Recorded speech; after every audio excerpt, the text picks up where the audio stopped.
नमस्कार Devanjali cooking channel को आपण मानकु स्वागत करुच्ची। सांग माने आज मु टमाटो को बहुत ही बढ़िया भाव में स्टोर करवा शिखेबी जहाँ कि आपण वर्ष सारा मध्य रखिकी खाई पारे।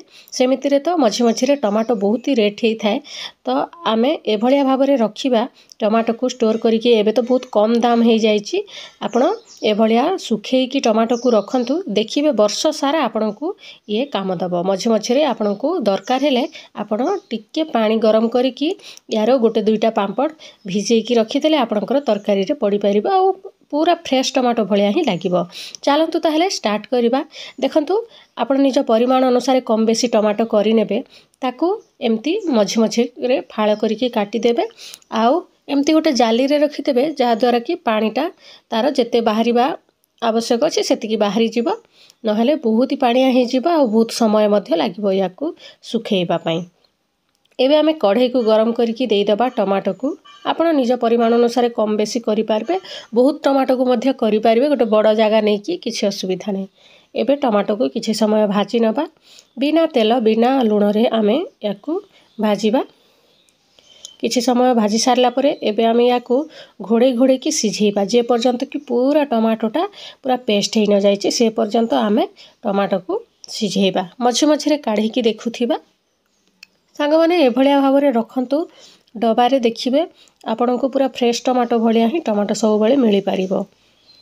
एबे तो बहुत कम रेट हो जाइए टमाटो, यही समय ही आपण माने करंतु एभलिया टमाटो को। आशा करुच्ची ये रेसिपी आपण को यूजफुल हम। आउ जदि चैनल रे एपर्यंत आपण माने नुआ अछंती ताहले प्लीज चैनल को सब्सक्राइब करदेबे एभलिया नुआ नुआ रेसिपी देखिबा पई। वीडियो टी जदि भल लागिला वीडियो टी को मध्य लाइक करदेबे आ निज फ्रेंड रिलेटिव मान सहित मध्य शेयर करदेबे। देखंतु धीरे धीरे टमाटोटा पूरा पेस्ट हवा को बसिलाणी, पूरा भल भाव में सिझी जीव से पर्यंत आमे टमाटो को बसेइबा। घोड़े घोड़े की मझे मझे काढ़ी की देखुथिबा। आपण मैंने देखिपारे टमाटोर जमार पानी नहीं, पूरा सुखिकी पेस्ट हो गलानी। या ठंडा कर नबा। मु गोटे अटा पैकेटा नहीं, देखंतु अटा सरी जाइतिला तो मु मझिरु फाड़ कर काटी देइछि। 5 किलो अटार ता पॉलिथिन नहीं से टिके बड़ होइछि। आपण जेकोसी पॉलिथिन नहीं पारिबे।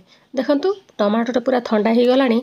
एबे आमे चामच साहाय्य रे याकू गोटे गोटे चामच देकी ए भलिया पांपड़ आकारर करिनबा, जहाँद्वारा कि बढ़िया भाव में सुखी पार। आपण कपड़े मध्य करें, कपड़े कले टिके कपड़ा को ओदा करदेवे आपर करेंगे, किंतु पॉलिथिन रे कले बहुत बढ़िया शीघ्र भी खुली जाए। ए पतला पतला आकार करिकी आमे सबुतक को पांपड़ को बनई नबा जेतिकी अछि। आपण चाहेले छोट छोट बड़ी आकार मध्य करि पारिबे, किछि असुविधा नहीं। एबे आमे याकू खरा रे 4 ରୁ 5 दिन पर्यंत सुखई नबा, जे पर्यंत कि पूरा सुखी न जाइछि से पर्यंत सुखेइबा। देखंतु याकू बनैबा बहुत सहज, छोट छुआ माने मध्य बनै पारिबे, किछि असुविधा नहीं। आपण माने देखि पारुथिबे बढ़िया भाव में आमर सुखी जाइछि टमाटो पांपड़टा। एबे आमे याकू खोली नबा, पूरा आराम रे खोली जाए। देखंतु केते बढ़िया भाव में खोली जाइछि आ पूरा पतला पतला भी होइछि। याकू आपण जेतेबेले यूज करिवे सेतेबेले गरम पानी को फुटै देबे।